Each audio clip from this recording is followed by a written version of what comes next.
मध्य प्रदेशक महिला बाल बालिका युवा तथा खेलकूद मंत्रालय पुलिस के ट्रॉली बुफर आ जिंगल हस्तांतरण केलक अछि। मध्य प्रदेश में बाल विवाह अंत आ दहेज प्रथा विरुद्ध जनचेतनामूलक कार्यक्रम सब संचालन करबाक लेल सहयोग पहुंचबाक उद्देश्य से मध्य सरकार नेपाल पुलिस के ट्रॉली आ जिंगल उपलब्ध करौलक अछि। मंत्रालय मध्य प्रदेश के विभिन्न प्रहरी कार्यालय, इलाका प्रहरी कार्यालय, प्रहरी चौकी लगायत तक लेल 80टा ट्रॉली बुफर उपलब्ध करौलक अछि। कार्यक्रम में महिला बाल बालिका युवा तथा खेलकूद मंत्री वीरेंद्र सिंह मधेश में समस्या के रूप में रहल बाल विवाह, दहेज प्रथा, महिला तथा बाल बालिका ऊपर हेबे वाला हिंसा विरुद्ध के जनचेतनामूलक कार्यक्रम सब संचालन कर ट्रॉली आ जिंगल पुलिस के सहयोग पहुंचाव के उद्देश्य से सहयोग कयल गेल विश्वास व्यक्त कयलनि।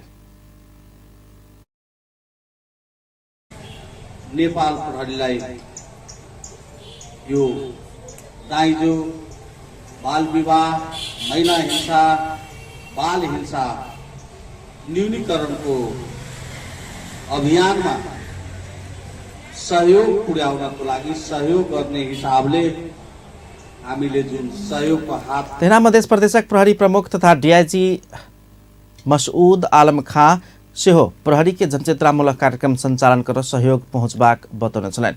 ओ चेतना शिक्षा स्तर बढ़ला बाद अपराध हो नहीं सकबाक दावी केने छलनि।